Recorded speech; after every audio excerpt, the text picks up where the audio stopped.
2009 সালের 5 মে আঘাত হানে ঘূর্ণিঝড় আইলা। 2013 সালের 16 মে মহাসেন। 2016 সালের 21 মে রোয়ানু। 2017 সালের 30 মে মোরা। 2019 সালের মে মাসে ঘূর্ণিঝড় ফণী। 2020 সালের 20 মে আমফান। 2021 সালের মে মাসের শেষ দিকে ইয়াস। 2022 সালের 7 মে ধেয়ে এসেছিল অশনি। 2023 সালের 15 মে ঘূর্ণিঝড় মোখা। আর 2024 সালের 26 মে ঘূর্ণিঝড় রিমাল।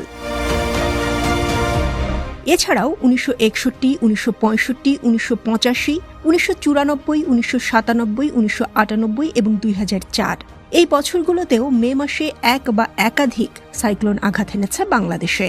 অর্থাৎ 1960 থেকে 2024 পর্যন্ত 64 বছরে উল্লেখযোগ্য ঘূর্ণিঝড়ের মধ্যে সর্বাধিক 15টি হয়েছে মে মাসে। প্রায় প্রতি বছর মে মাসেই আঘাত হানে ছোট বড় এক একটি ঘূর্ণিঝড়। মে মাসের সাথে ঘূর্ণিঝড়ের সম্পর্কটা কি? বাংলায় বর্ষা আসে 7 জুনের পর, বিদায় নেয় সেপ্টেম্বরে। আবহাওয়াবিদরা বলছেন বর্ষা মৌসুম শুরুর আগে এপ্রিল এবং মে মাসেই ঘূর্ণিঝড়ের সময়। বর্ষা আসার আগে ও পরে অতিরিক্ত স্পর্শকাতর হয়ে ওঠে ভারত মহাসাগরের উত্তর অংশ। নিম্নচাপ তৈরি হওয়ার সম্ভাবনাকে বলা হয় সাইক্লোজেনেসিস। আর এই সাইক্লোজেনেসিস তৈরি হওয়ার পেছনে কতগুলো অনুকূল পরিস্থিতি থাকে, যার অন্যতম হল সমুদ্রপৃষ্ঠের উষ্ণ তাপমাত্রা। গরমকালে সমুদ্রের পানির উপরের তাপমাত্রা অনেকটাই বেশি থাকে, আর এই তাপমাত্রা বজায় থাকে পানির প্রায় 50 মিটার গভীর পর্যন্ত।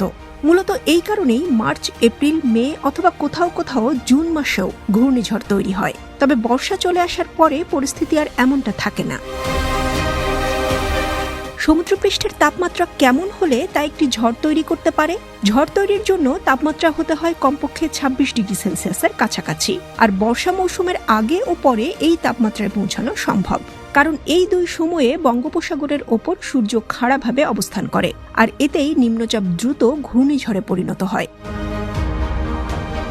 বর্তমানে বঙ্গোপসাগরের তাপমাত্রা 30 ডিগ্রি সেলসিয়াস। আরেকটি কারণ হলো বাতাস উপরের দিকে উঠতে থাকা, এতেও ঘূর্ণিঝড় হওয়ার পরিবেশ তৈরি হয়। এছাড়াও বিভিন্ন মহাসাগর থেকে কোনো নিম্নচাপ বঙ্গোপসাগরের উপরে পৌঁছে সেটাও ঘূর্ণিঝড়ে পরিণত হয়। বৈশ্বিক উষ্ণতার জন্য অনেক সময় ঘূর্ণিঝড় সৃষ্টি হতে পারে। একই ঘটনা ঘটে বর্ষার পরেও। তাই তো গত 50 বছরের ইতিহাসে অক্টোবর নভেম্বর মাসে ভয়ঙ্কর সব ঘূর্ণিঝড় আঘাত এনেছে বাংলাদেশে।